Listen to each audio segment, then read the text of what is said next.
Midnight on Earth podcast with your host, Jake Weaver. Engineered by Cedric Swan.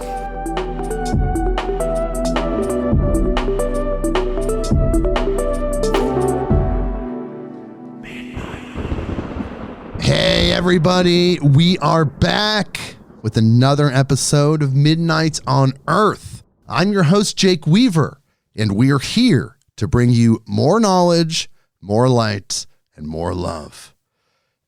This week, we're bringing you the lights of Egypt with José Barrera.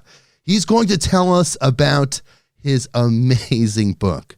It's a work of art, people. It's beautiful beyond description. It's called Dendera, Temple of Time, the Celestial Wisdom of Ancient Egypt. Oh my God, people, look, you know how much I love the mysteries of Egypt.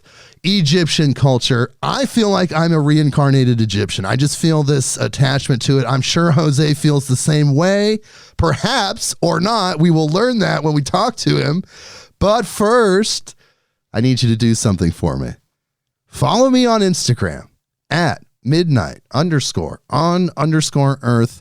That is the address. You can follow me there. Spotify, Apple Podcasts, Google Podcasts, wherever you go to get your podcasts, click that button that connects us. So you know when people come on and they have this unbelievable information, this absolutely incredible contribution to the human experience, you get that notification instantly to your device. And also, lastly, tell a friend, tell someone that you know that loves these type of podcasts. You know what we're doing here. You know the level of guests that we have and just the positive information we're putting out. You know the people that need that information. We all need it, but some need it even more. Bring them here, midnightonearth.com. Okay, so we're going to talk to Jose in just a second, but of course, first, I have to read his bio. So here we go. José Maria Barrera is a software engineer and application architect specializing in data representation and languages, who has been fascinated by alchemy and Egyptian culture for more than 20 years. An avid photographer, his work has been exhibited in galleries in Chicago and New York City and sold at Sotheby's auction. Born in Colombia, he holds a master's degree in computer science. He currently lives in New York City, and he is here with us today. Hello, Jose. Thank you so much for joining us. Jake, thank you so much for having me. Well, your book is amazing, man. Look, I love ancient Egyptian culture. I think most people that are fascinated by things, like you said, like alchemy and mystery school information and just deep spirituality, they feel a connection to ancient Egypt. They feel a connection to that culture. It's incredible what you've done here.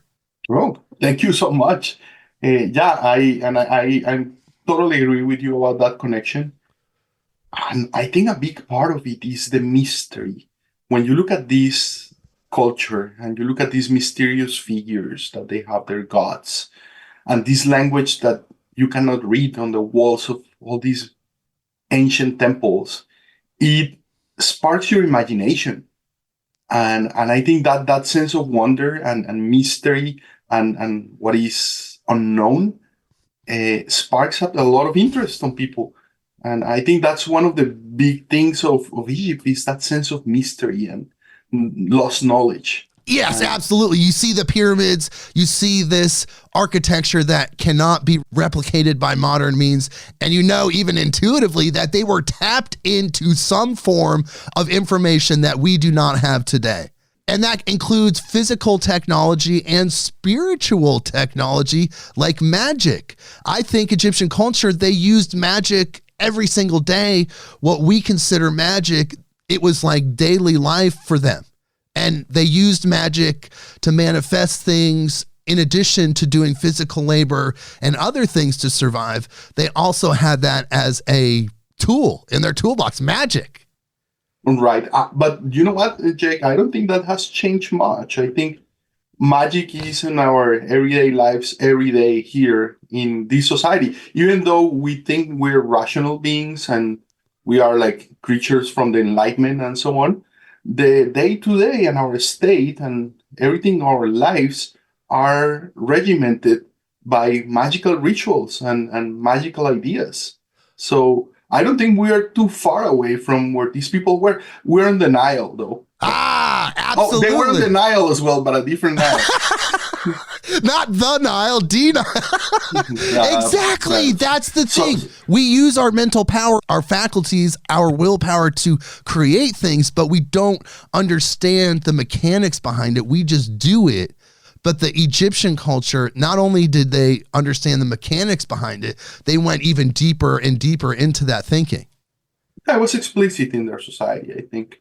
So that magical thinking, that magical way of looking at the world and acting and manifesting things out of nothing, which is what creativity at the end is, and this understanding of the supernatural in a good way to understand what supernatural means, I think it was part of their culture. Yeah, absolutely.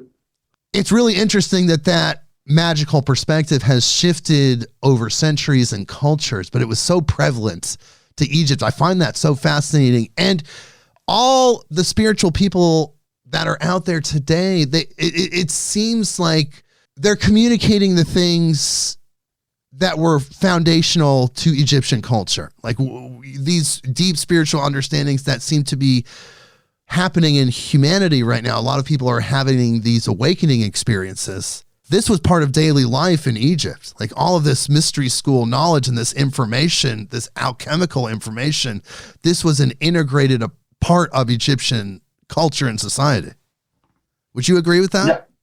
Yeah, I think one of the things that we have is that we live in a system that is fractured in the sense that we have become hyper-rational and we have segmented our field of knowledge in different specialties, and people are hyper-specialized. And people in one corner of knowledge forget and have no idea what other corners of knowledge are doing. And more than just knowledge is the types of ways that we have to learn and to know. I think some of them are neglected today because reason took over.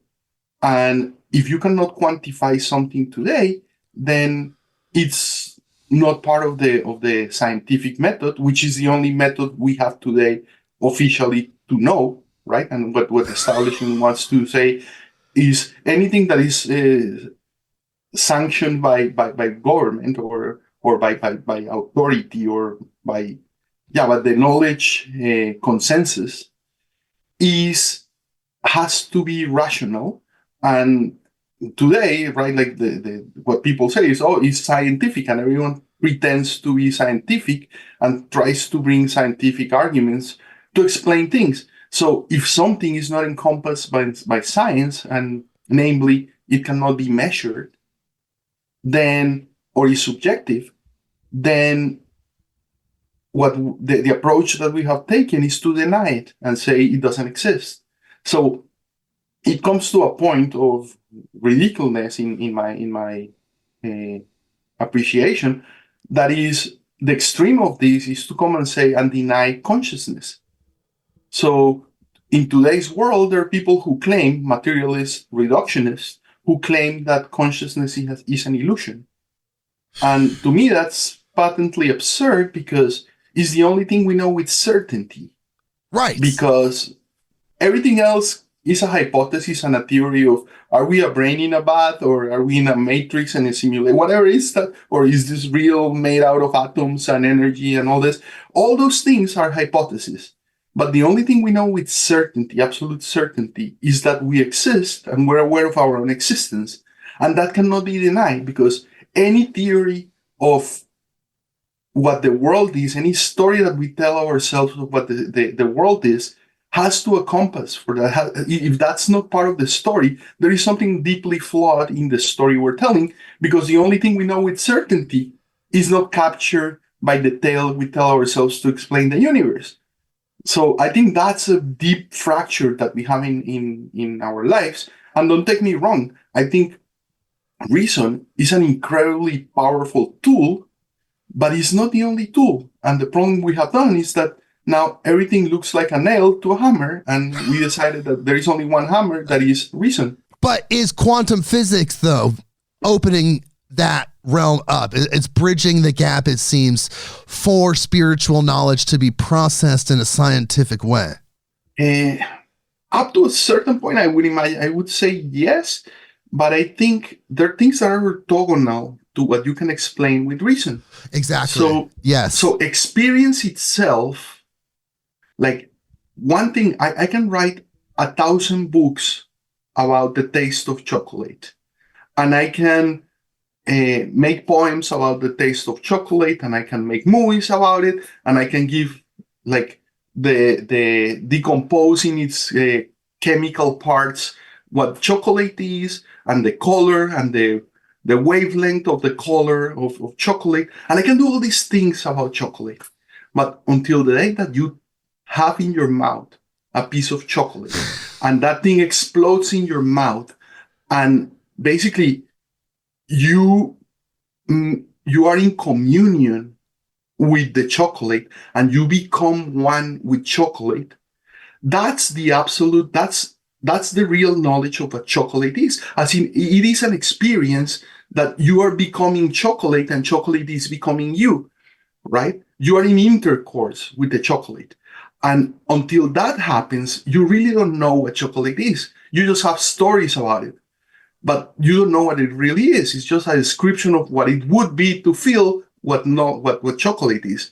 But that part, you cannot take that with science. You cannot accomplish it. Yes. All you can do with science is give recipes on how to experience chocolate.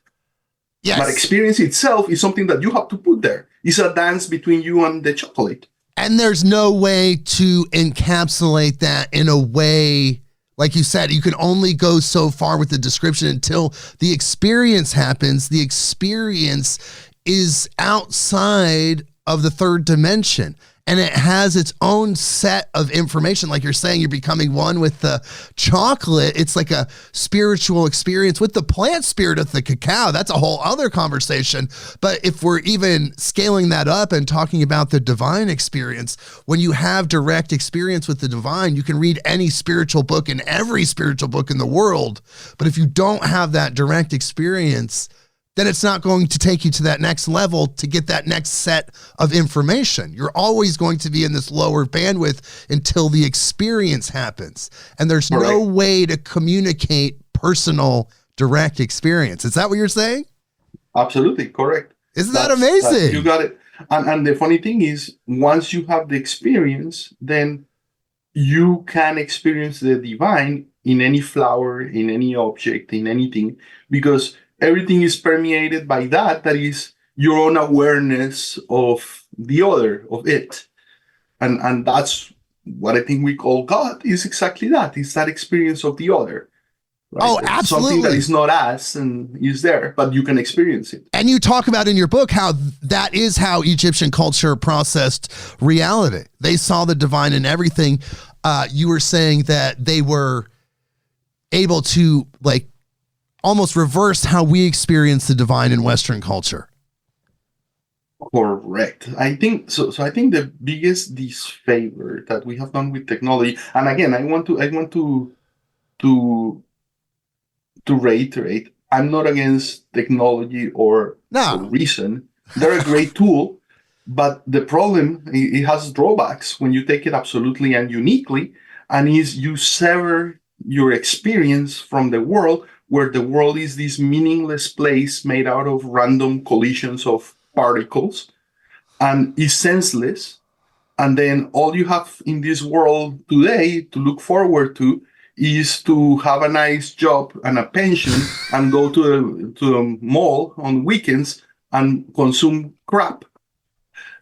So that has, our lives have been reduced of that, because the sense of the divine and the sense of that we are important in the world, we're not just an accident, is lost.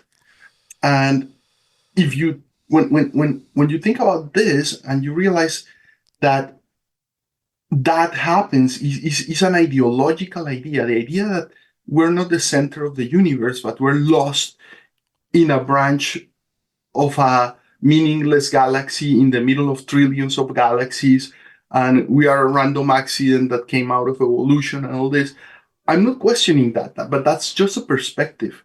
But move the world around and see experientially what is happening, and is from the point of view of experience, which, by the way, is the only thing we know and we have. Right. From the point of view of experience, you, Jake, and I, and anyone for that matter, you are the center of the universe from the point of view of your own experience. And you can travel the world, but what you're going to see is that you're always at the center. Your locus of consciousness, your awareness, is always at the center of the universe. And if you take a walk, the way you perceive that is that the world is moving around you.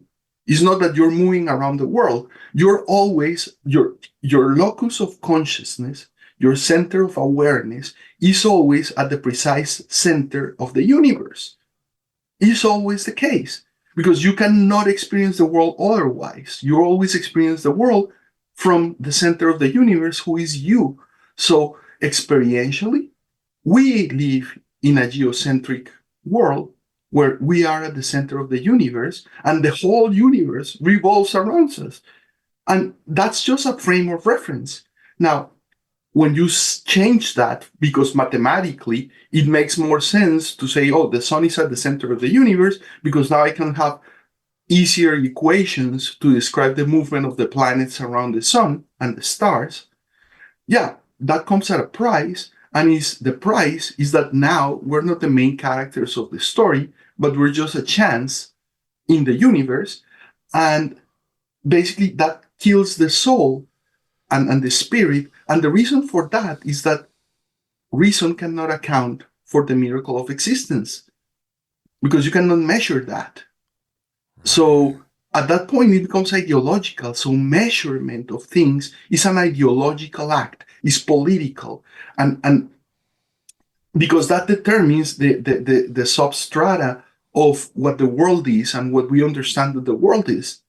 So one of the things that I have, and it's been my personal journey, is that, so I grew up in Colombia, and I was a devout Catholic until I was like probably 12 or 13. Okay. And then ever since, from that day on, what happened is that I became an atheist, and I was an atheist until I was like a real militant atheist, until I was like 32 or 33. Like you're just worm food. Like you're like as far there's nothing. It's literally just science and biology. Everything is biology. And then, but to me, the big question was always, what is consciousness? Right. To me, that's the big question.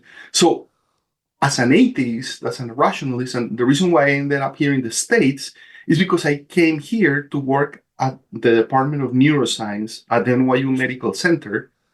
Because if you're an atheist, the natural place to look for consciousness is you want to study neuroscience, because you want to dissect brains and look for consciousness inside the brain. So, but guess what happens when you take a brain and you start to slice it and take parts out looking for consciousness? At the end, you end up with a pound of meat and no consciousness. It goes away. So reductionism, you cannot reduce consciousness.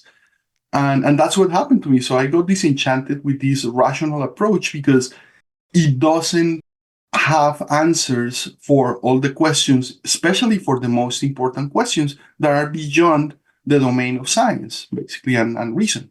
Right. And science, it seems, doesn't even really want to look in that direction. They'll always try to reduce, like you said, consciousness to a physical, biological experience, a phenomenon. It's a phenomenon, is what they'll say. It can't do anything else. It can't do anything else. Right. Because the methodology of reductionism, right, cannot do anything else. When the only tool that you have in the world is measurement, then things that cannot be measured by definition cannot be part of that theory. But what is funny is that you can still use the scientific method, right? Because at the end, the scientific method, what you're doing with it is you're creating stories that try to describe our human experience. That's all we're doing with science, right? And what you want to do with science is create stories that can be reproduced, that I can give you recipes on how to recreate something. That's what an experiment is and what a theory is, right? Like, is if you follow this and this and this, if I take a ball and I take it 2 meters high and I drop it, then it's gonna fall in whatever the time it takes, right? So I can give you that. I can give you a recipe that you can go and buy the ball and put it 2 meters high and drop it and look in your watch and see that the time that corresponds, the amount of time that happened between the dropping and the bottom of the ball, take the amount of time that you're predicting that is. But what you're giving is an algorithm, a recipe on how to recreate experiences.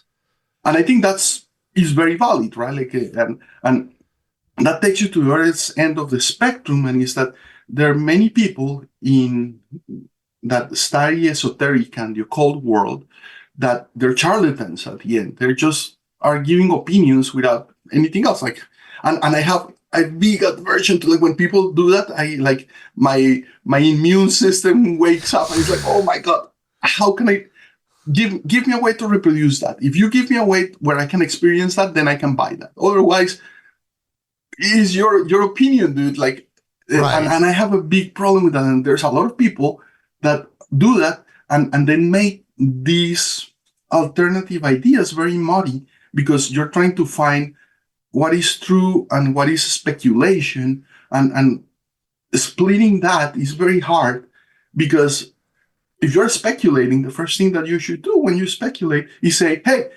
I'm speculating, not bring that as a fact, right? Like, but Right. a lot of people do it. And they do, because whether they have an agenda or they feel like they're on a mission or they feel like they got some kind of divine download that's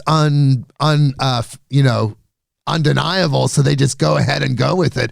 It's interesting, but the people now, it seems, are at least opening up to this type of information. Quantum physics, you're talking about science approaching that. They can't explain consciousness because we're light beings. We're not our body, we're in our body. And when you have that revelation, that blows your mind. But science isn't there yet. However, all of that scientific knowledge came through inspiration, which is a magical act in itself. You're changing your frequency to open up to this potential and trying to channel these ideas. So because of that, the scientific information does have value. It just can't run the show.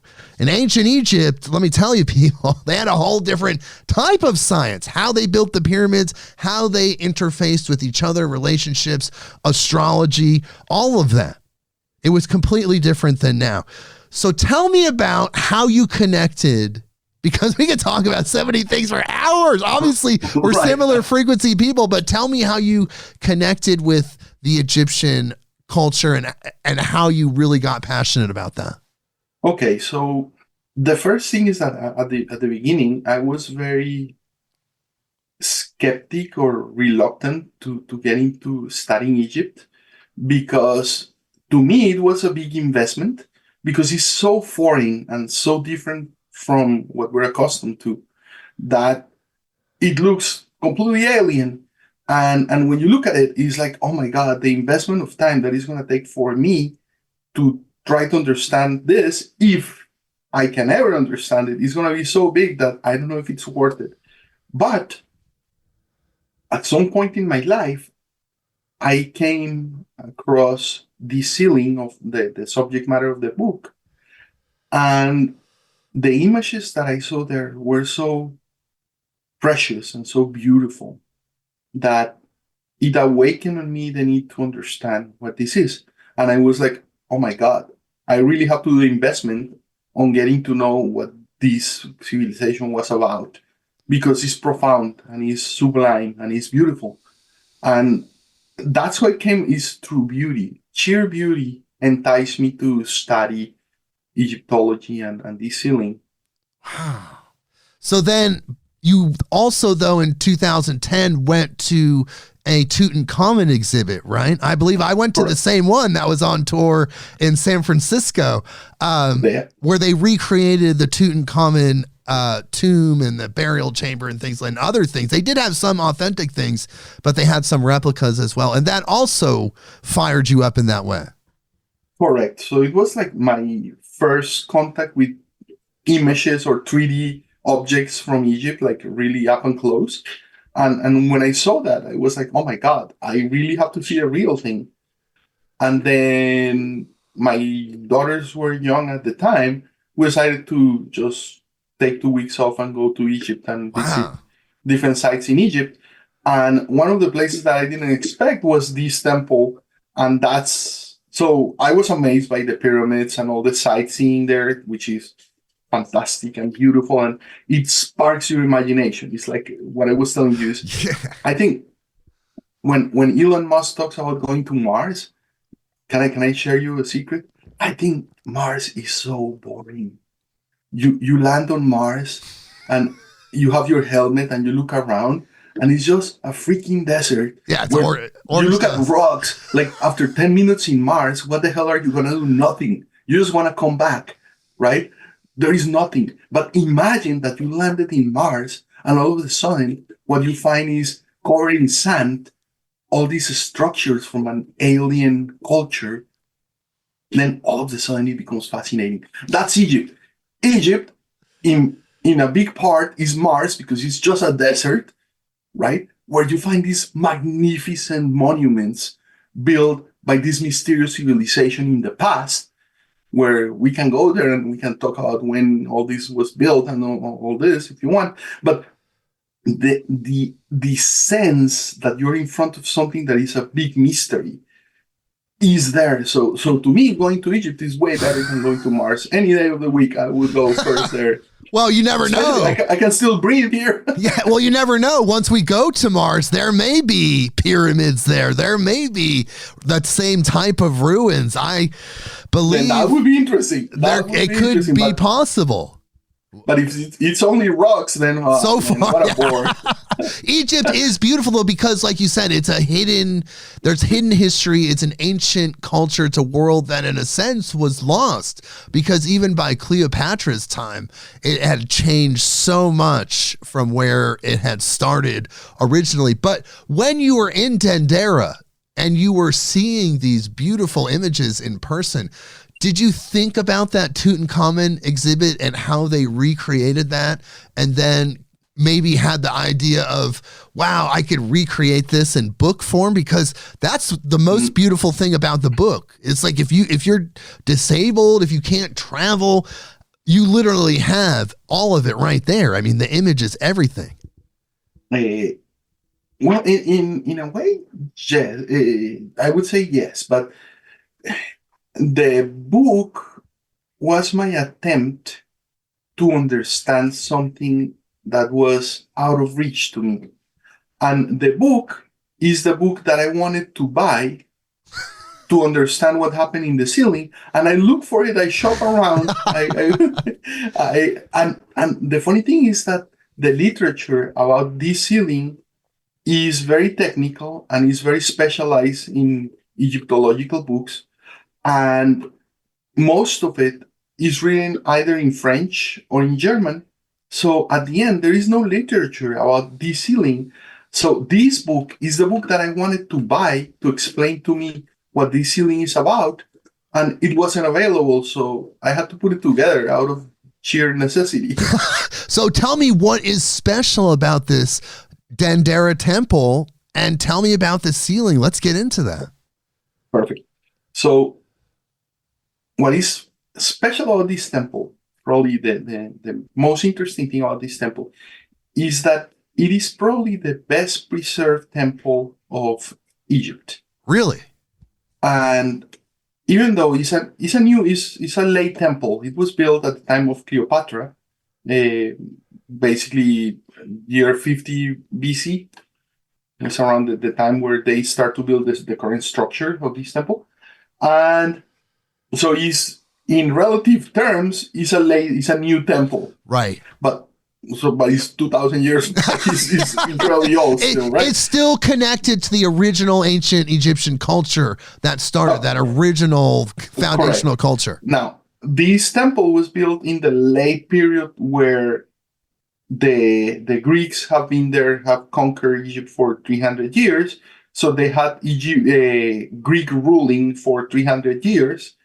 And the language in Egypt, right, like the writing language, have become in big part Greek, and all the edicts and things like that were written in Greek. And ancient Egyptian, the language, was relegated to mostly religious functions and things. So, but the other thing is that if you look at this temple and you look at the imagery, one of the fantastic things about Egypt is that all these outside influences that they had alter very little the Egyptian culture. Really? So in this ceiling, when you look at this ceiling, and that's something that always intrigued me, is that you look at a culture that lasted probably like 6,000 years. And when you look at the Egyptian culture, the art and the sensitivity of the art and the way things are depicted is pretty much constant.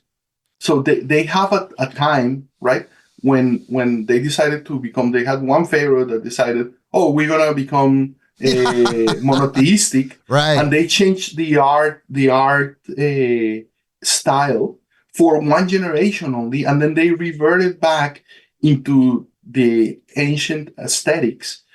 But you look at Egyptian images, and they're very, very, very specific, and they're always the bodies are always like looking sideways, and just like walk like an Egyptian, right, like kind of thing, with the faces looking sideways. And the sense of aesthetics in Egypt is pretty much preserved and is very conservative. And so for all this time, the culture was pretty much the same, and which is fascinating. Now, in this temple, because after 300 years of Greek influence, then what is interesting about this temple is that in the ceiling of this temple, so the first thing, going back to where I was, one of the fascinating things about this temple is that it's incredibly well preserved. So the temple is as if it was built yesterday, because it's in perfect shape. The colors, the original colors, all the roofs are in place. The structure is in perfect shape. Was it preserved? Just to stop you here for just a second, Jose, was it preserved intentionally, or was it just fate that happened to preserve it that way? Sheer luck. Okay. So I'm sorry, go ahead. These structures, a lot of these temples, what happened is that when the Egyptian civilization dwindled down, right, and they were conquered by the Romans, and then the Romans start to have internal struggles and so on. And in the year 300 AD, Christianity takes over, right, with Constantine. And the last temples that were left in Egypt, it was basically the temples, and the Egyptian religion was the political institution of the time. So it was a theocracy, and the emperor was the ruler, but he was the chief priest on the country, and he was the image of God. So religion and politics were the same thing, were synonyms, because they were one. It was a theocracy. So the Roman emperors became the pharaohs, and it's more in this temple, this particular temple, you can read the names of the Roman emperors who were later on banking and sponsoring the temples, because they wanted to have a presence in Egypt, and they were the new pharaohs. But then with the advent of Christianity and the decline of Rome, when Constantine was there was a crisis in Rome, and they were going bankrupt, and they corrupted themselves out of right. to extinction. And then the Roman Empire split it into two, and Christianity came, and then all the sponsoring of these temples basically stopped, because they didn't put more money on them. And because of Christianity, all these other religions just went away, because Christianity took over. And these temples got abandoned because they were very expensive to maintain, and they're in a dry area where it rains once a year, once every decade or something. So it's in the middle of the desert. So water and humidity is one of the things that destroy a lot of these sites. Is that right? Like water is very bad for conserving colors and things like that. But this place is dry, and a lot of these temples and ruins got covered in sand, which helps them be preserved. And this temple happened to be untouched by 2,000 years because a lot of other structures, they took the stones out of them in order to build other houses and other things. So you can go, it's very interesting today. You can go in Egypt and there is, for example, a sugar processing factory that was dismantled in the 1800s. And you go to the factory today and it has hieroglyphs on certain walls because they took the rocks of a temple and which were covered in hieroglyphs and they used them to build the factory. And that happened a lot in Egypt. So they basically took the rocks out to build other structures. But this one, out of sheer luck, was left untouched.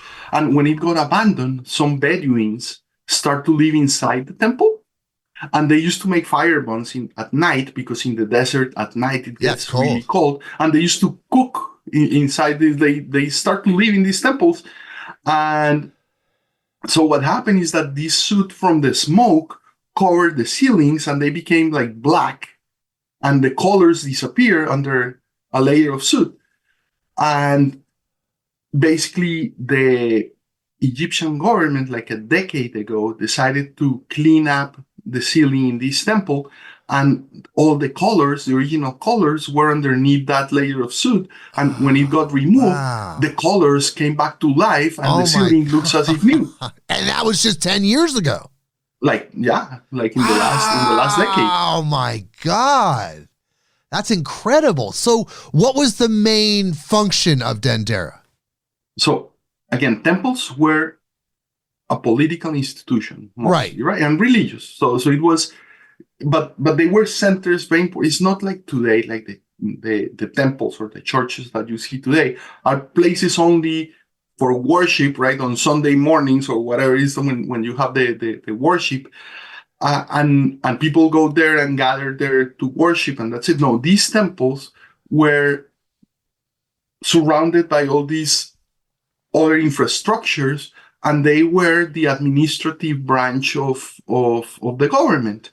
Okay. So, for example, one of the functions that they had was, which is very interesting, is that all these temples were on the banks of the Nile, and they have something called the Nilometer, which is basically a well on the side of the temple where the water of the Nile comes into the well, and then they had marks on the side of the temple, of the well, sorry. And as you had the flooding of the Nile, then the water rises on the well, and they could measure what was the how much flood was happening with the Nile on that year. And then using that information of how much the flooding, how deep it was, how much water was there, they used that to calibrate how much taxes they would levy on the population. Oh, damn.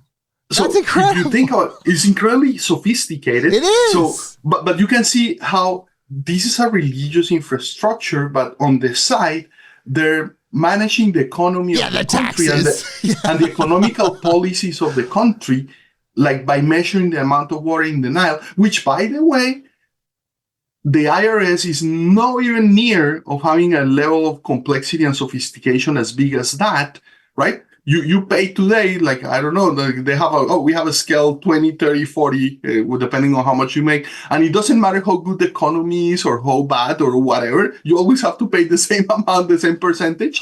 These guys calibrated how much money they would extract from the population based on how much water was on the flooding, because that determined how much yield they could get out of the land and how much crops they could get and so on. So that was a way to calibrate in a fair way how much they would extract from people, because if they got too much, then they would have a revolt on their hands. Right. Wow, I've never, dude, nobody's ever explained that to me before. That's absolutely mind-blowing and shows, again, the sophistication of this culture, but using that as a fair way to tax your citizens. Whoa, so the level of the water of the Nile was used as an economic indicator. Right, because to then see how much they charge on taxes. Right, the soil would be then, you'd be able to grow that much more. They knew if people had that much more access to water, based on these certain calculations, it would mean that they would be able to yield this on average, which would mean, wow, that's incredible. But the ceiling itself of the temple has an astrological significance. That's like the hugest part of it. Can you tell me about that? Correct. So another function of the temples was they were astronomical observatories, and they were used to track and measure the movement of the stars, and out of that create calendars. So the biggest existential issue that they had in Egypt was, so think about Egypt. Okay. Egypt is in the middle of a desert where you have a very long, 1,000-mile river that is the Nile. And this river, before it was dammed in the 50s, in the 1950s, before it was dammed, what happened to the river is that in Ethiopia, it rains once a year, like in March, and then in the mountains in Ethiopia. And then out of these mountains, all these torrential rains that happen in Ethiopia make a lot of water, right, that comes down from the rain and come down the Nile. And then once a year, the Nile floods on the banks of this desert, and it brings all these fertilizers from the mountains in Ethiopia, and all these fertilizers get into the banks of the river. And then when the water recedes, what you have is you just created the most fertile land on earth. Right. And when that happens, so Egypt is a paradox, because Egypt is this desert which happens to have the most fertile land on the planet. But this thing is not always the case. So it's cyclical, because the river dries and floods once a year. So think about it in terms of water and dryness. And imagine that you could look from a satellite, the Nile River. So what you're going to see is that if you could speed it up, what you would see is that the river is like breathing, because the water comes out and comes back in, right? As the river dries, the water recedes, you have fertile land. Yes. Then you take all your crops, but then it dries up and it becomes desert again. So Egypt is this fight between life and death, literally, because it's the fertility of the green land against the desert and the dryness of the desert, and it's always coming back and forth once a year, periodically, because it happens once a year. So what was a matter of crucial, an existential threat to the Egyptians, or a factor, was to know when the flooding would happen, because that determined when they had to plant and when they had to prepare the soil, and when they had, so all the Egyptian life revolved around the cycle of the Nile, because their life depended on it. Right. So they used the ceiling on these temples in order to look at the stars, because they found, so the stars have one characteristic, and is that their movement is periodical and is precise, and it happens the Earth spins once a day, right? At the same speed every day, and it goes once around the sun, and the moon You can see the phases of the moon once every 28 point whatever days, and so on. But these are rhythmical, periodic cycles that they're constant cycles. The frequency of these cycles is constant, so you can use them to measure time. And then when you find a correlation between the movement of the stars and the flooding of the Nile, which happened to be the advent of the star Sirius on the horizon, the first time on the year, or the first time after some time period of time, when you see this star coming up in the morning for the first time, you know when you see that star that the flood is about to come. Whoa. And then so what they were doing was they were looking at the beings in the sky, at their gods in the sky, to foretell the future, which is namely what we understand today as astrology. But you can see that this is a scientific process, because they are basically so the function, the real function of the temple and the religion is that is a pacemaker. A pacemaker that is synchronized with the movement of the stars. And what it does is it converts those movements into rituals and festivals and ceremonies that in turn tell society how to behave and what activities they should perform. So what the purpose of the priests and the institution of the temple was to keep in harmony the lives of the Egyptians with the harmonies of the gods, with the movement of the gods. So if you think about it, this is mind-blowing. My God, go ahead. I'm sorry. Go ahead. So what it is, and at the end, what it is a way to maintain your society in harmony with its given environment. And the reason why they were able to persevere and last for so long is because if they were going against the grain of their environment, they would have died. Because if they couldn't time the flooding of the Nile or whatever, then they would die of starvation. And what is super interesting is that this is a regular movement. It's mostly regular. The flooding of the Nile was mostly regular, but it had periods of disarrangement where there was too much water or there was not too much water. And then you look at the periods in the Egyptian history of a societal upheaval and revolutions and problems like political conflict, and it happens to coincide with these periods of disruption in the cycles of the Nile. Because if society becomes too poor because, say, for a decade there wasn't too much water coming down the Nile, then what happens is that your society becomes starving, right? And this is, by the way, this is captured in the Bible, in the story of the cows. I don't know if you remember that. There is a story in the Bible. Let me look for it, but it's basically the years of the when the I can cows, feel it in the back of my brain. It's in there somewhere. I'll tell. I will just say, while you're looking that up, Jose, this has been riveting conversation. I love Egyptian culture, and when you talk and just your knowledge, it's like nectar. I'm just absolutely engrossed in what you're saying. Yeah, sorry, I was looking for it. But yeah, basically, there is this parable in the Bible where there are the years of the good years and the bad years. And basically, let me see. I have the story somewhere, but I can.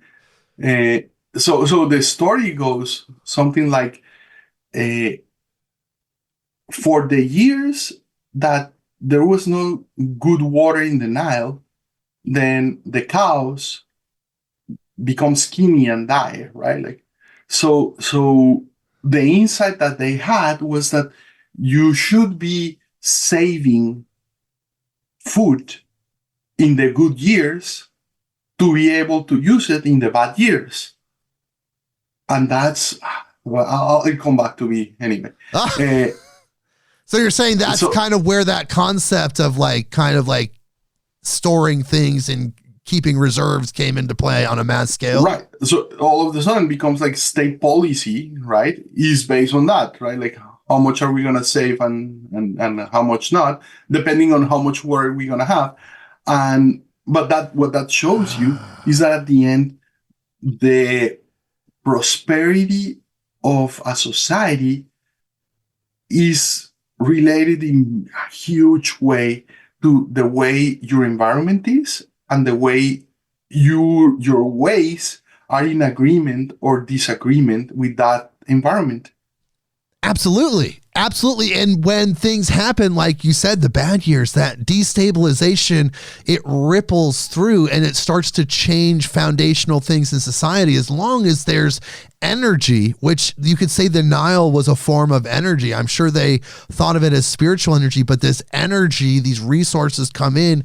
If the energy is destabilized, then that's going to cause distortion in all other avenues of life in a culture, it seems like. And that it seems possible that they could have lasted longer if they managed it better. But do you think it's strange that 6,000 years of history is just like it's can be summed up in thoughts and books? There's so much lost, so many lives, so many people lived their entire lives. Does that ever just blow you away? The amount of people, the information, the whole universe that's kind of like almost like a memory now?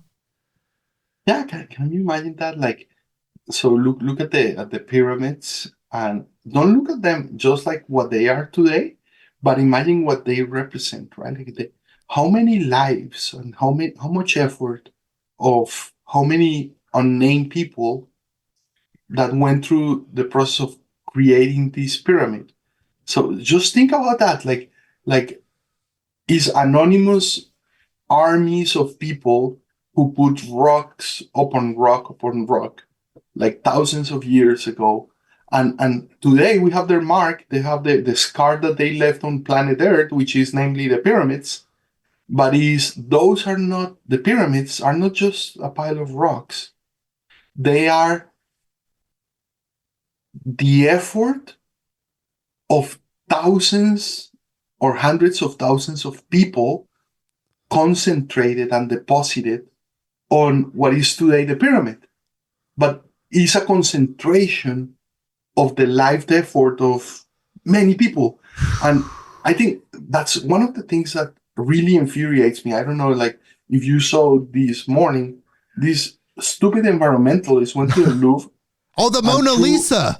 Somebody assaulted the Mona Lisa. I literally almost cried. I'm so frustrated. I think billions of people are frustrated about that. Go ahead. Oh my God!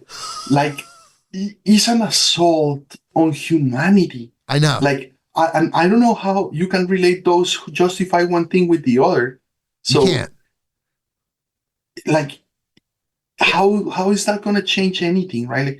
Like to me, iconoclasm is a horrendous thing because you're disrespecting the lives of all these people in the past that had these magnificent accomplishments, and you're just destroying them.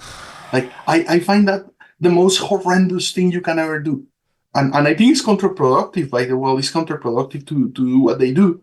Because people hate this. It's horrible. It's like, absolutely. Can you imagine if someone or one of these groups that feel like they're vindicated and causing timeless destruction, what if they attacked the pyramids? How do you think the Egyptian government would respond if some of these eco-terrorists tried to attack the pyramid? They would probably be killed because this is something that's priceless. It's a treasure to humanity. And that is, like you said, the psychic energy of hundreds, perhaps who knows how many people put their energy into it, but all of it's there stored in this crystalline form. We see it as a structure, but energetically, it's an energetic pyramid. All of the people's intention, their willpower, their psychic energy, their love, all of it, their stress, their fears, their sweat, everything went into that. Correct. And that's what it really is. and it Correct. stands through time. And to me, in my own personal opinion, I think it's a symbol of another universe to show humanity that their world, the world we're in now, is just one of many worlds that have come and gone. And maybe to not get so attached to this world and how we think it's so important and how we process it. Oh, absolutely. And the other thing that is interesting is that the art is a reflection of the human spirit. So one of the things that is beautiful about art is that, by the way, I was like last week with my daughter at the Guggenheim Museum, Okay. and we're looking at the art that they have there, which is mostly modern art. And what is beautiful about that place is that it perfectly reflects the ideology of the society where we live. So you look at all these modern pieces like Rothkos or things like this that you see in these modern art museums, which are just a splash of paint on a wall or whatever it is that you're doing. What they lack is spirit. And I personally, I collect religious art because of what you were saying, because that piece of art, what it has is the intention of the builder, of the person, the artist that was behind that piece. What they did is they put all this divine intention into the creation of a religious piece of art. So when you look at the statue of a saint or a crucifix or anything for that, a Buddha, a statue of a Buddha, it is not just a statue of the Buddha. The way I see it is the labor of the person who made that, Right. or the people who made that. And that's, if your intention is divine, then that object is divine because of that intention. Absolutely. If you're Rothko and you throw just a bucket of paint against a wall, then your intention is not divine. And what is beautiful about art is, what I'm saying is, whatever is the intention of the artist is what ends up being reflected on the art. So art is a portrait of the spirit of the culture at any time. So by looking at art, you can kind of you can have an intuition of what was the depth, the complexity, the depth of the people. Correct? Yes, the complexity. And that's what is beautiful about Egypt and the art in Egypt is that is deeply sacred and deeply religious, because the world for the Egyptians was not a void world as it is today to us, which were utilitarian. No, their world was made by expressions of the gods. Right. Yes, so we were talking about every that animal, every house object, everything was an incarnation of aspects of the gods. So their world and the Nile and nature and all these things were sacred places. Yeah, a river is not just a utilitarian place where I'm going to dam it and create energy and get water and get fish out, but it is a holy entity, it's a sacred entity. And we lost that in our society. We lost the capacity to look for the divine on things and on our world, because we live in a world that is meaningless. Right. Because the ideology behind our world, and going back to this, tells us that we're just a universal accident. And it's ideological. If you're not the main character of your story, then you live with depression, you live in consumerism, you get high, you get drunk every weekend because there is nothing else to do. It's nihilistic. It is, but you think about Native American cultures and other Native cultures around the world, a lot of them did have a similar worldview in that way to ancient Egyptians, where they saw the divine in everything, even the most mundane, simple things was the absolution of the divine. And getting back to the sacredness of Egyptian art, when you were at the temple at Dendera, that is probably what struck you the most, right? And you tried to capture that. You wanted to capture that. Describe that process a little bit. Like, you're in the temple, you want to photograph this, you already do photography and things like this, but you wanted to make sure this was available for all time. Talk about that. Okay, so I've been in many sacred places, like cathedrals around Europe or in Asia, temples in Asia, things like that. But I had never been in front of a divine presence, absent like in nature. Like you go in the wilderness or you go to a beautiful landscape somewhere, and you can sense this presence of the divine in those places. But man-made places, I've been in many sacred places around the world, and I never sense the presence of the divine in these places. They never talk to me. When I went into this temple, you can feel this overwhelming, or I could feel this overwhelming presence in this temple. And this temple, what has beautiful is consecrated to the goddess Hathor. And the goddess Hathor was the goddess mostly of life and fertility. So it's a temple to life, basically. Okay. And you can feel it. And the whole temple represents a womb.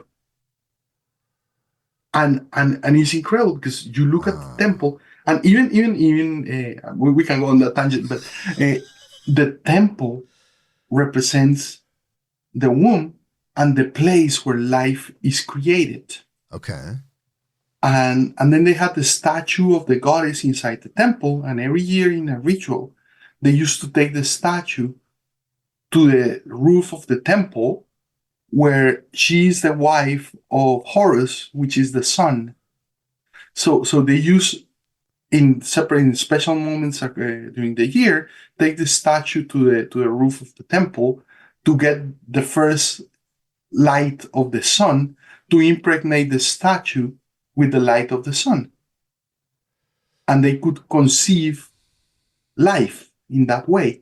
So it's this symbolic way of enacting the miracle of life, the Immaculate Conception, which is very similar to the Immaculate Conception in Christianity.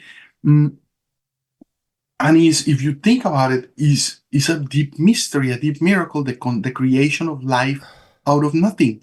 Yes. And that is a real magical process where you're making life out of nothing. And we have that magical purpose, like that magical strength. We have that creation of life, the conception of life.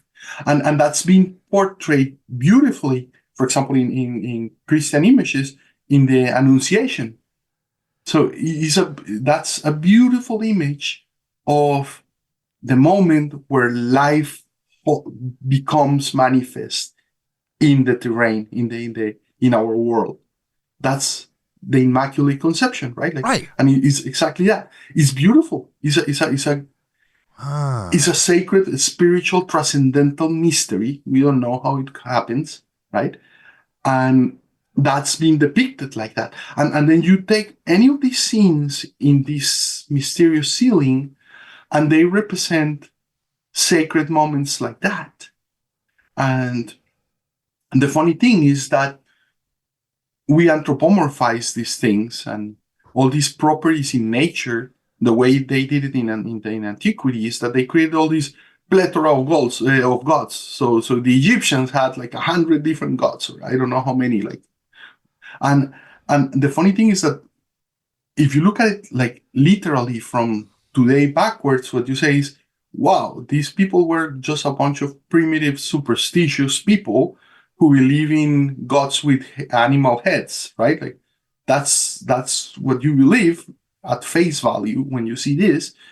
But when you realize that these are symbols and these are proxies for the fundamental forces that shape our reality, then you open your eyes to a deeper understanding on all this symbology and all the deep knowledge that cultures like this is like one of the highest points on understanding spiritually in humanity, and you can see it in their art. It's sublime. So the beauty of their art, the harmony in their art, reflects their inner knowledge. So you can get a sense of how profound and deep their knowledge is by looking at their art, because their products are the secretion of their inner spiritual life. And that's why they're so harmonious and beautiful. And this one specifically, when you went to photograph it, did you have any issues with the Egyptian authorities? Did they allow you to do this carte blanche? Like you didn't have any problems? Like, tell me about the actual photography process. Oh, so it took me 3 days to photograph the whole ceiling. So what happens is that you go to these temples and you can buy, when you go to the temples in Egypt, they sell you something that is the photography pass. So if you take your phone, you can just take photos. But then if you have a camera, then you buy a permit that is the photograph permit, and then people who bring like all the people who bring their cameras, then you pay extra money, and then you can go and take photos, selfies of yourself there. But no one tells you that with the camera you can take like just $5,000 photos of the ceiling, right? Like wow. You can take selfies or do what I did, basically. So, wow, interesting. So you never had any problems there. But then the photos themselves, I mean, do you feel like you really captured everything? Like, it seems like you did. I mean, page by page, you're breaking things down. You're breaking down each section, each deity, each function. I mean, do you really feel like you got everything? No, not really. And it's what we were talking because there's about so before. much there. It's mind blowing. I'm like, there's hundreds. Yes. It's like 200 and something pages. Like, it's beautiful. Right. But there's more. So yeah. Oh, so the first thing is, just like we were talking about chocolate. Yes. Like reading on a book about the place and being at the presence of this temple, like the sensation that you get of being at this place in situ when you're right there is overwhelming. It's like you will never capture that with a book or right. Exactly. You can't. So that's number one. Number two is that, yeah, you can capture the pixels of what is on the ceiling, and today you can kind of translate what the text that accompany these images are, but the real meaning of what these texts represent, I think, is lost in a big part. Because, and going back to the idea that we use reason today to understand things, there are other modes of understanding, like symbolically, which is a very rich way of understanding things. But the problem with when you use symbology is that there is all this implicit knowledge on the people who know the symbols that is not poured out on the symbols. Right. But you know what it is. And absent that, you lose a big part of the what the significance of the symbols are. Because you lack the context. Right. And the problem with these religions, like the religion of the ancient Egypt, is that it was an initiatory process where a lot of the knowledge was just mouth to ear from one priest to another, and it was a secret knowledge that only they knew.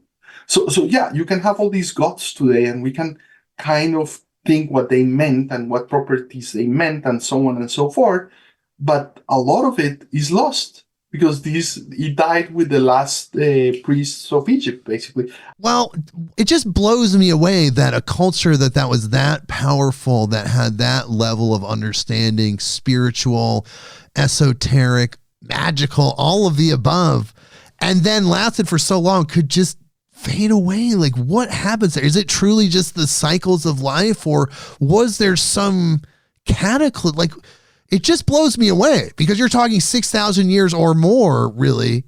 And yet the Egypt of today is not the same Egypt, though the people are No, there, the monuments are there. But it's in ruins. Like the reality today is that Egypt became a third world country after being the powerhouse of the universe, basically. yeah, Today is a country in ruins and a third world country, very poor. Uh, and it lost its glory, right? But these gods were so powerful that even though in ruins today, they bring the substance today to Egypt, I because know. most or a big chunk, I think 25 or something percent of the economy in Egypt Yeah, it's tourism. depends on tourism, and what it is all these gringos that are interested in going and sightseeing there, and it's the power of the Egyptian gods. So even I in ruins, they know. were so powerful that today, in a very and this is the other paradox that you see in Egypt, right? And is that it's an Islamic country and is not the most conservative of them, but it's very conservative. Uh, and yet, when you walk around, all you see are the Egyptian gods everywhere because of tourism and their Right, because heritage and all this. Muslims, They're everywhere. right, Muslims and the religion of Islam is usually very, very strict about On those oh, things. The deities of oh, other religions, they would just annihilate them. correct. But in this place, because it's their substance, they cannot get rid of Oh, the Egyptian gods, damn. and so you walk around, and if you didn't know That's that huge. they are Muslim, right? You would imagine the Egyptians gods are still well and alive there because they're everywhere in every corner. But it still is practice, though. I bet even in Egypt there are still underground mystery schools maintaining the lineage. And then you think about things like Freemasonry, which seem to adopt some of the ancient Egyptian mystery school situations and other mystery schools as well. Mm-hmm. I agree. They're carrying on some aspect of the legacy. Absolutely. There is a lot of knowledge that we don't know is there, right? And There's if still it's more to be secret, discovered.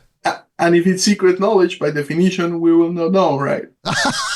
Well, it's all coming to the surface. It does seem like in humanity's history right now, we're moving towards this new world. We're ascending. All of that mystery school information, that ancient knowledge is coming to the surface. So I don't think any of it is going to be secret for much longer, just because all of that is necessary to be accessed for us to evolve as humans. That's probably correct. However, Jesus Christ at some point said you shouldn't cast the pearls to the swine. I know. So, and what happens with this knowledge, right, is that I don't know. Yeah, I'm open to I giving know. the No, knowledge you're to right. I everyone. mean, I just have a problem. But Go ahead.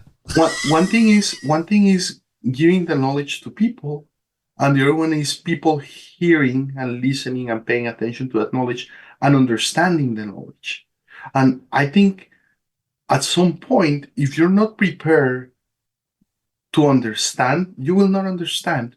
So understanding comes from you, not from the outside world. Right. So the vision, yeah, you can impede people, you can maintain people in the dark, and you can try to maintain people illiterate and so on. So you can do that, but and you can try to enlighten people by giving them, but enlightenment itself comes from you, and it's an inner process. I don't think you can force people to become enlightened. No, definitely not. But I'm hoping that Mm. collectively we are just evolving. People talk about the age of Aquarius. There's other different situations that seem to show that, we're getting back to a different frequency, a love-based frequency.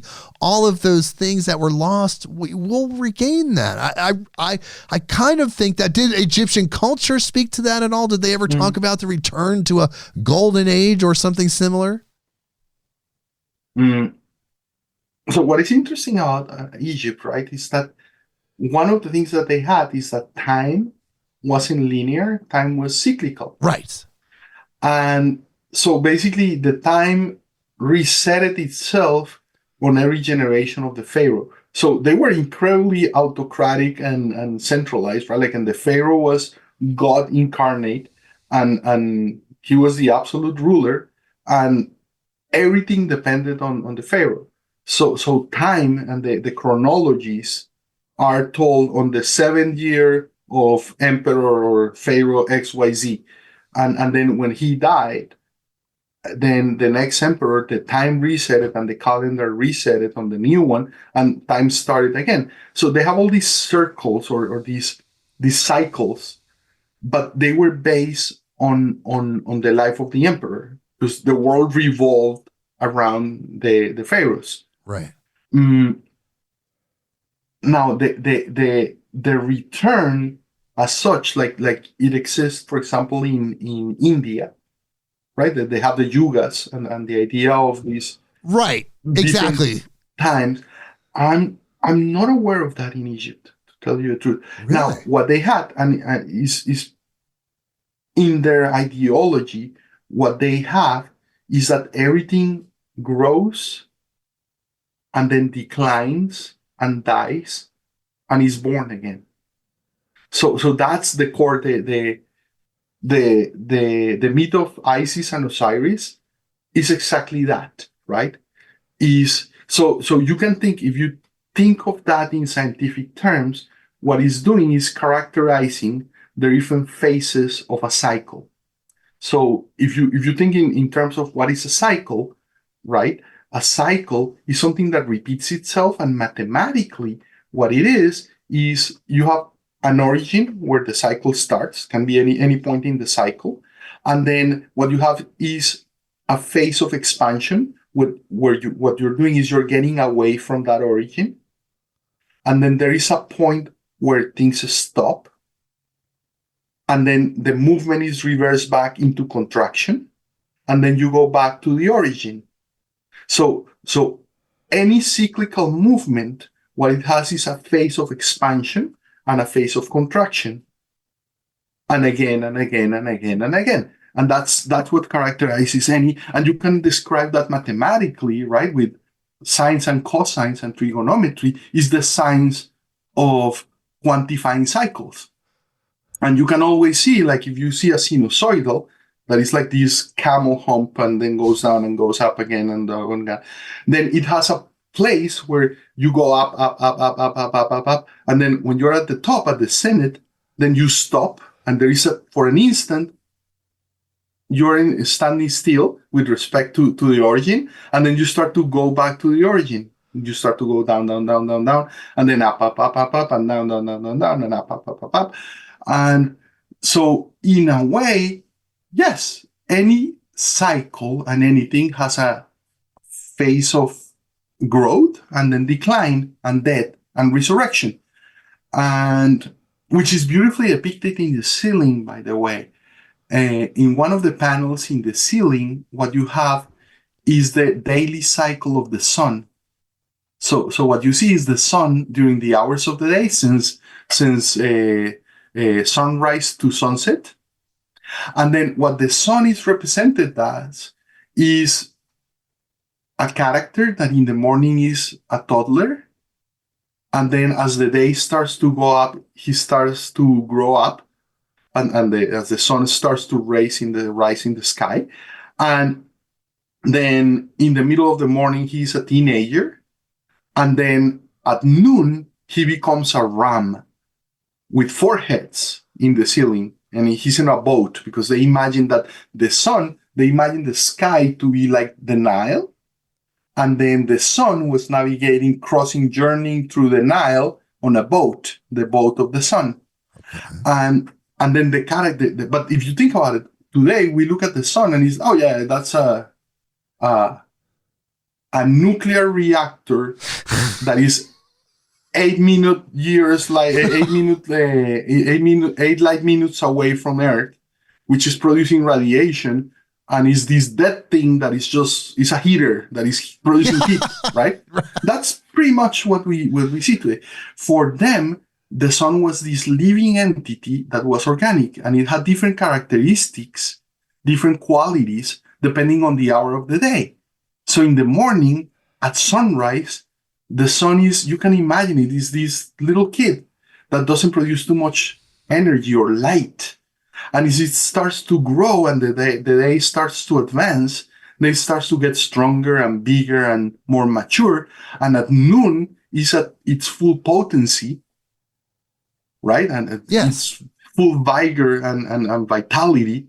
And then that's the point where you're the furthest from the origin. And then it starts to, in the afternoon, it starts to dwindle down and decline. And the sun starts to get more mellow and less heat, right? And the way they represented it was an aging person. And then at the time of sunset, what they represented it, the sun as, was an old guy with a cane. And you can see this in the book, in the section of the sun.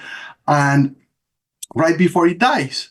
So basically they made this analogy between the different moments of the sun during the day with the age of people, but you're encapsulating on that all these mathematical quantities that we're talking about, frequencies, like in a cycle that you have expansion and contraction and all those things that you have on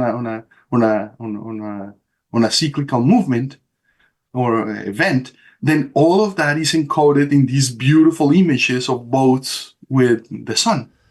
And to me, that's the right way to understand and read these things as much as I can, right? And because beyond that, there are things that can be right in front of you, but because we lack the context, we cannot read them. Like you were saying, consciousness and cycles are pretty much the only thing that are measurable and we can experience in a constant way that we know are just like unchangeable. Correct. That's mind blowing. It's just like, I'm sitting here, Jose, and my mind is just blown with the things you're talking about, because this is really in depth in how Egyptians thought and the advancement that they were at, because their knowledge, what they accomplished, is rippling through time, not just with the pyramids and the architecture, but all of that spiritual understanding. The power of the Egyptian gods is still there. It's still there. Because they were talking about universal truths. Yes. And so those things are eternal. Universal truths are as valid as they were 2,000 years ago. They're valid today. And the inner life of Egyptians 2 or 4 or 6,000 years ago, well, they were just human beings like you and I today. So the deep observations that they made about human nature is still relevant today because we're the same people. Right. Exactly. And in a way, we look up to them, even now, spiritual people, intelligent people, intellectual people, they still look to ancient Egypt and look up to it as this paragon of humanity. Like, we accomplished something there that we don't have today. It's really interesting. Mm-hmm. So correct. Tell me, Jose, what is the most important thing that you learned from this whole project? You went there, you photographed this, you integrated those energies, you became a part of it. What is the most important thing you feel like you gained from this? The deepest insight, probably, like thinking about this place and this book, is that place and Egypt was inevitable, in the sense that what is now nice about an autochthonous place like Egypt is that once you pass the shocking images of deities with heads of animals and so on, and when you look at them deeply, what you realize is that the animals that these deities have are the autochthonous animals of the Nile. And and when you look at the hieroglyphs, what they are is the flora and fauna of the Nile. Right. So the Egyptian culture is as Egyptian as the palm trees and the dates and the animals of Egypt are. These temples are the produce, and they're the product of the Nile and that environment and the people there. So they're completely autochthonous, and they are in complete harmony, or as far as you humanly can, uh, in harmony with the place and time where they happened. And that's beautiful, because Egypt, in a way, was not an imported culture, but it was a culture autochthonous that grew up there. So, not like today. Today, we don't have that experience because we live with a borrowed language, which is not, it was just brought to us by a culture far away some time ago. But it's not, like, for example, something that is fascinating and always I think about is that my name is Jose, right? Or you, Jake. Those names today, they're just pointers. They don't mean anything. It's just a pointer to, it's Right. an abstract name. Like when you look at names, for example, in India, or names in Japan, or of people, a name has a meaning. So someone can be called, I don't know, in India, the name means the wise person of the morning, or whatever it is. So the name itself is not an abstract pointer to something, but it has character. It has Substance. It has meaning. substance. It has substance. Correct.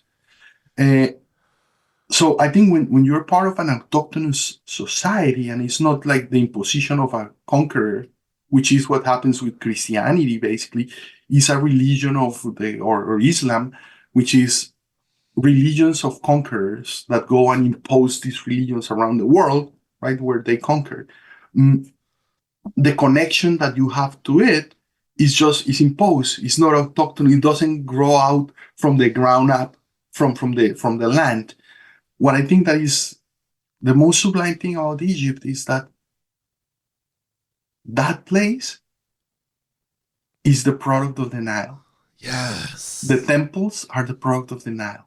Their art is the product of the Nile and the place. And it's beautiful. Damn. Is the transmutation of the Nile into art and Oh, into shapes. It's beautiful. it's beautiful. Oh my God, Jose. That's incredible. That is that. And it's, if you were this extraterrestrial and you're just watching humanity and you could see that pulse of life coming from the Nile and then spreading out, and the energy that came from that, the geometry behind that, the energy behind that must be astounding. Oh my God, Jose, you've really blown my mind today. I'm sorry if I've just been sitting here with my jaw open most of the time listening to these incredible things you're telling us, but I'm just absolutely blown away by your breadth of knowledge on this subject. This is just incredible. Well, it's my hobby. It's my passion. Well, we're going to have you back on because we're talking about your book today, Dendera, Temple of Time, but you seem to know incredible amount about Egypt. I'd love to bring you back on at some point to just talk about the history of Egypt, talk about everything, the magical aspect, the things that were lost. We'll talk about that part another time. But Dendera, Temple of Time is the book that we're talking about today. It's available anywhere that you can get books. His website is José Maria Barrera.com. So it's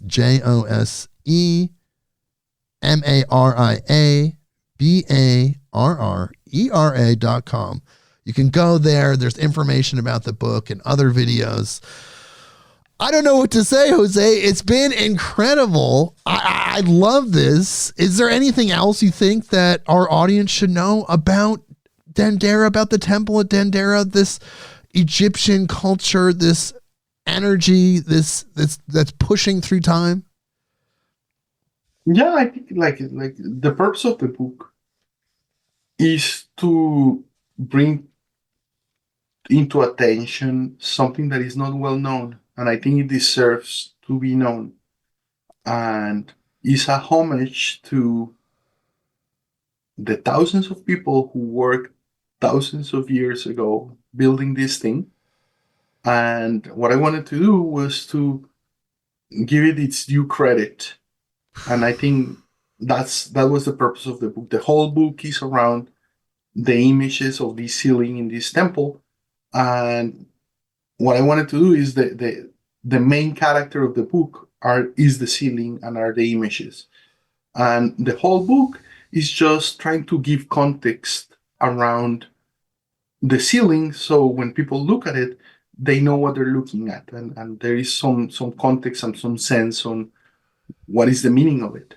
Right. Thank you for that. And I just want to add for people that context that he's talking about. It's incredible. When you read the book, there's so many layers. He's talking about what each symbol represents, the history. It's really a great breakdown of the Egyptian spiritual history. If you want a primer on that, it's not just these beautiful photos. There's so much more in this book, and I urge people to check it out for sure. Well, thank you so much for being here, Jose. This has been absolutely incredible. It was my absolute pleasure, Jake. Thank you so much. Yes, so please hold through the outro music, and everyone go to the website, go to wherever you get books. Check this book out. And if you love Egyptian culture, you love ancient Egyptian history, oh my God, definitely get this book. You're going to be blown away. Thank you so much again. And everyone, we will see you next week. Midnight on Earth.